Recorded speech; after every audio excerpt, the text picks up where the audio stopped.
Hey guys, I just want to say, because of the subject matter that I'm going to be covering in this video, I want to stress that these are my opinions and my experiences dealing with Quin.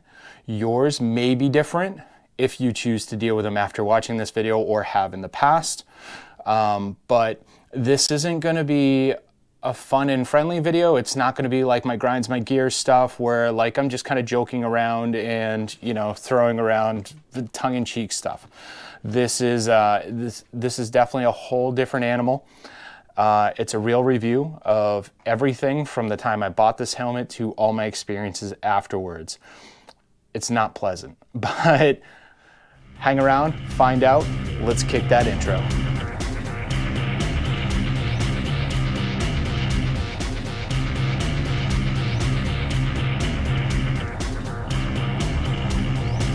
Hey guys, welcome back to the channel. Before we kick this one off, make sure you like, comment, subscribe, hit that bell notification, throw a thumbs up, you know, give us a little love. It's cool. Let's get right into this. Today, we're gonna be talking about the Quin Helmet. Now, I've already done a Quin Helmet review. You can find it right there. In fact, I wanna start this video off by saying something quite simple and quite easy to prove by any of you out there. Go ahead and search YouTube. You're going to find that my ride review video is pretty much the only one that is out there on YouTube where somebody actually bought and paid for this helmet and then actually did a ride review with it. So take that as you want. I don't care. I want to put that out there first and foremost though, because I feel like that's very important to the conversation that we're about to have. I'm going to tell you right out of the gate, I was really excited to buy this helmet. I really wanted this helmet. I did a lot of research on it, and quite honestly, when I got it, or a little bit before I got it, my entire goal was to put this up against the rosso helmets. And I really wanted to, and I really believed that this would be like the rosso killer. Because of the price point, because of what it came with, what it offered, its weight and stuff like that. Just to give you a quick recap, this is a fairly light helmet. It comes right along the lines of rosso. It comes with a crash detection chip in it, which basically you sync it to an app on your helmet. It's got a little microchip in it. You get in a wreck, it sends out all kinds of signals in all kinds of different directions to let people know exactly where you are coordinate-wise. You know, it texts like, you know, family members and all that stuff. So for me, this was a helmet that I thought would be fantastic, especially because I'm doing a big dumb road trip in August and I'm driving from Massachusetts down to Georgia. A lot of that trip is going to be by myself. So this was appealing. So I spent a lot of time really researching this helmet. There were some red flags that went off. For example, like I said, I couldn't find somebody doing an actual ride review with this helmet, which I found a little frustrating, but there were a lot of different reviews on YouTube talking about the helmet. The problem with those reviews is they were either sponsored by Quin or Quin actually gave somebody a free helmet and asked them to do a review on it. So, red flag, whatever. Let's get into some of the problems I had with this helmet. If you watched my video, one of the big problems that I had and I really hated was this thing is painfully loud at highway speeds. And when I say highway speeds, I mean 55 miles per hour plus. So I'm not talking like 120, 130, 55 miles plus. Another thing that I found was I couldn't just crack the visor like that because at city speeds, we're talking about 35 miles an hour, it just closes. It was pretty awful. I know that, at least for me, and I'm sure a lot of you guys out there, this is nice. This is a nice little venting. And you can't do it. It closes. Actually, like I said, watch the last video. I actually do a close-up on my face and you can see that thing closing by itself. It's pretty ridiculous. I reached out to Quin about that and I said, hey, this visor doesn't stay cracked. That's kind of a problem. They did, in fairness, point out to me that they have this little, very non-glove friendly button that opens it just a crack. Personally, I like more airflow than that.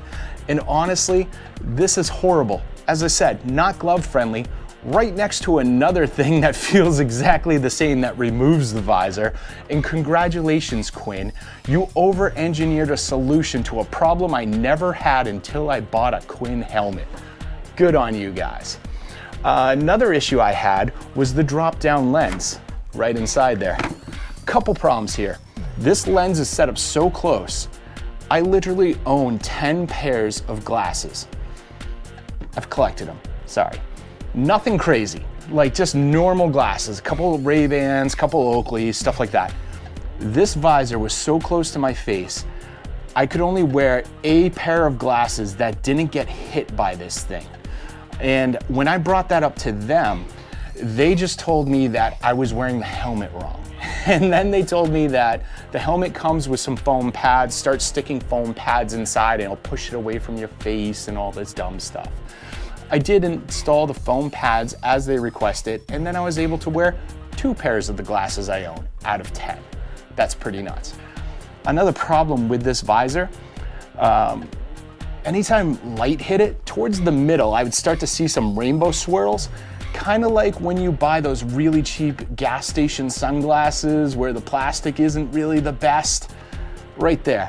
Now, I'm not saying that Quin uses cheap, horrible plastic, but I get the same effect. So the possibility is there. I can't confirm or deny it either way. And that's not me joking around. It's me saying I don't know what they used in here, but it's definitely a problem. So let's go back to the noise for a bit.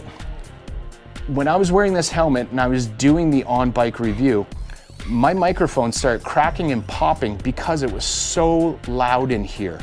And my ears were just like overpowered by how much noise was in here because this thing is just so loud. I brought that up to Quin. I brought it up to the same rep over and over. I'm not gonna drop her name here because we'll get to that in a minute. But I was told that it's probably because I don't have the chin curtain in. Chin curtain's right there. And I never removed it. It was always in. And then she also told me that I was wearing the helmet wrong. This was after her saying that she did watch my video. And as I said earlier, I did close-ups on my face, so you could actually see the helmet on me. You could see how I was wearing it. So I'm not quite sure where she was getting I was wearing the helmet wrong and couldn't specify something. She also told me that she could see a lot of space around my face when I was riding. So apparently she was looking. And so it was probably my fault for getting a helmet too big.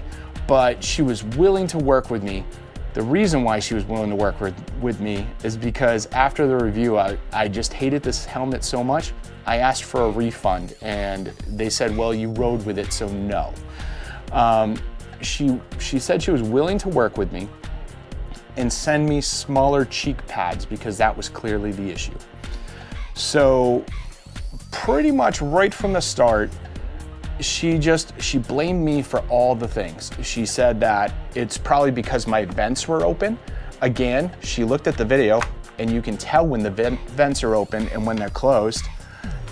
So you could see that they were closed on my ride, but according to her, they were open. And then she said there was a bunch of space around my face. What she actually saw were the black pads. I waited until she shipped the smaller cheek pads, which happened.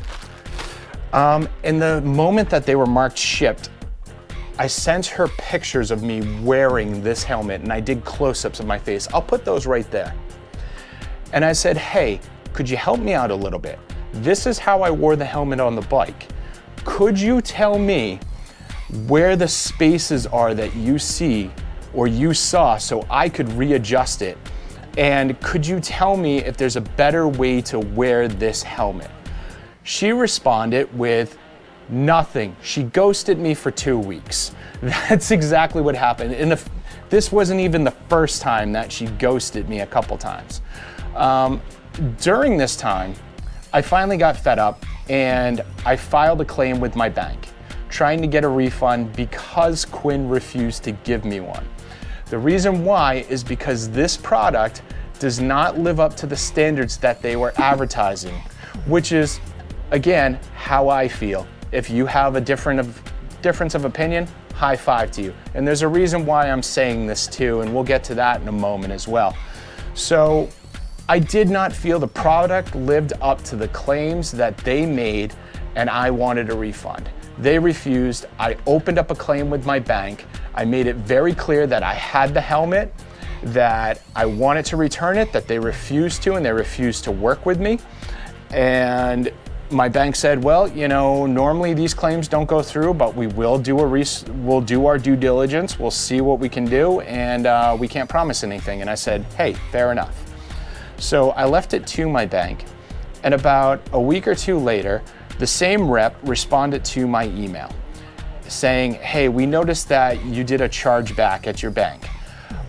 If you continue this, we're going to talk to our legal team and file friendly fraud.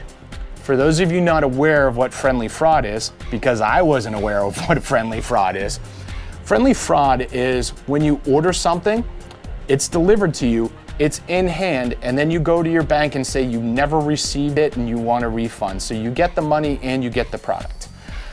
She then told me that they were gonna do me a solid, they were gonna do me a favor. They would return the helmet, they would give me my money back in exchange for me dropping the chargeback at my bank and removing my monetized video from YouTube. I responded to her pretty much immediately. All these conversations were immediate. I work in front of a computer, I see my email all the time. I didn't let any of this stuff linger. I responded immediately. I'm more than happy to get rid of the chargeback. All I want to do is send this helmet back to you. Your legal team really can't come after me because I didn't file this as I didn't receive the helmet. I filed this as the helmet is not living up to the claims that you made. So my bank is doing its due diligence.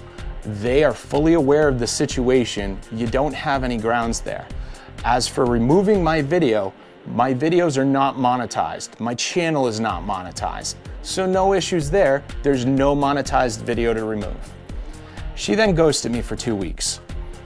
After that 2 weeks, she came back again and she said, oh, we must have missed the window to do the claim to your bank.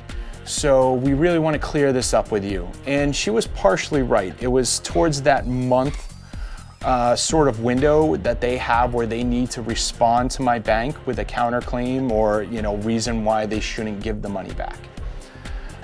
She said, look, if you drop the chargeback, send back the helmet, and remove your monetized video, we will give you your money back, including like shipping and all that.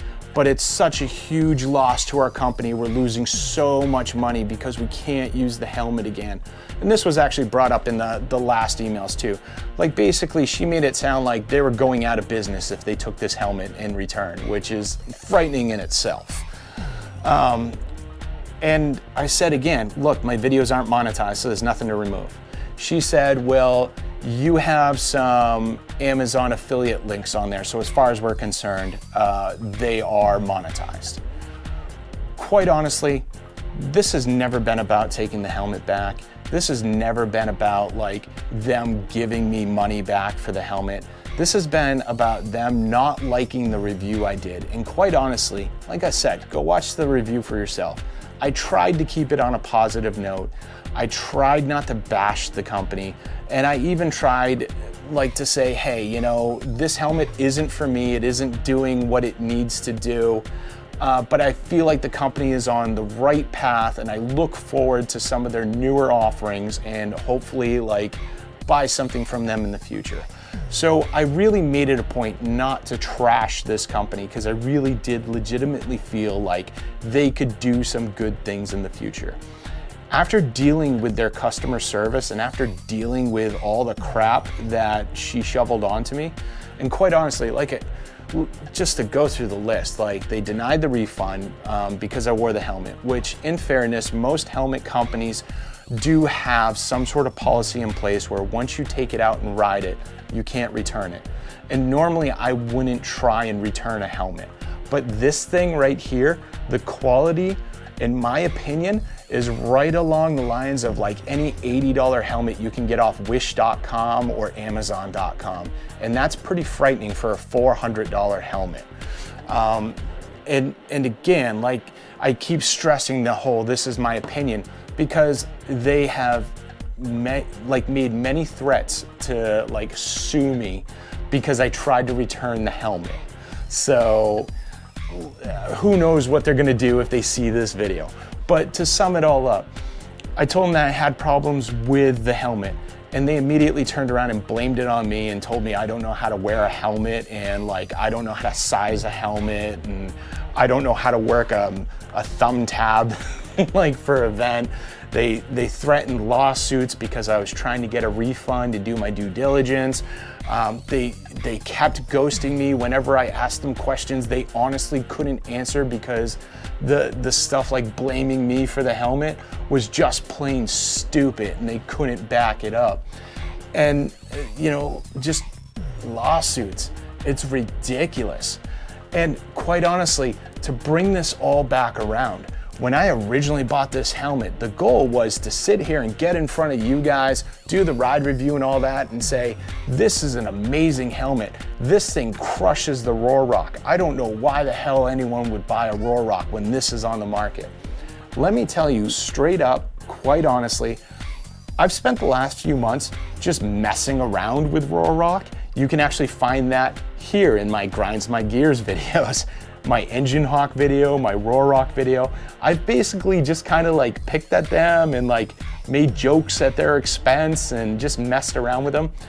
They have taken that in stride. It has been amazing, and their customer service is second to none. I will tell you right now, I am still not a customer of Rock. I still do not own anything from Rock, but the way they responded to me, the way they respond to their actual customers, I see it in their Facebook groups, I see it on their YouTube channel and stuff like that, is second to none. And it is, after dealing with Quin, I feel almost embarrassed that I even ever put these two helmets in the exact same category or even pitted them against each other. It's like comparing like Coca-Cola to sewer water. Like it's just, they are not in the same realm. They are not like these guys don't even know how to play checkers yet. And Rock is over there playing chess. It's amazing. And you know what? Last little video link right there, that's actually Rock responding to me messing with them. They had a good sense of humor. So for me, it's like Rock, a helmet company that they have nothing invested in me. I have bought nothing from them. I have asked for nothing from them. And they have just been A+. And then these guys who I've actually bought a product from, they were fully aware that I was doing a review on it. They saw my review. And even after they saw my review, this is another thing. After they saw my review, they just went silent. They didn't talk to me at all until I asked for a refund. With Rock, when I did my little tongue-in-cheek video, they responded within like an hour. Same thing with my Engine Hawk video. They responded in like an hour. They were just on top of that. They actually cared. These people did see it. They did acknowledge it. And because they didn't like it, instead of trying to make it right with me or trying to have a conversation with me, they just stuck their head in the sand until I asked for my money back. That's pretty messed up. If you want to buy a Quin helmet, go for it. That's your prerogative. Also, just real quick, dudes can't even center their own name. Like, what's going on there? That's pretty lame. If you want to buy a Quin helmet, go for it. I can't stop you, but this has literally been my experience with them. At first I thought their customer service was good. At first I thought, you know, they were gonna take care of me. And like when I had some size issues in the beginning that I did talk about in my last video, they did work with me. But after that, it went straight downhill. So I mean, if you're looking for a helmet company that's gonna threaten to sue you all the time, if you have any sort of issues with them, you got it. Anyway, sorry to be a drag on your day today, but I really wanted to get this out here. Make sure you like, comment, subscribe, share this video. In fact, I encourage you more than any other video I have ever recorded to share the hell out of this video, because they literally hate my last video, and that was one where I was trying to be nice to them. So spread this around, spread this to anyone who's looking for another helmet, who's thinking about another helmet, who has seen a helmet in a distance or on a biker that drove by them once. Let's spread this out. Tons of likes, tons of comments. Let's show them that companies like this, it's not cool, guys. It's not cool at all. And I'll see you all on the flip side.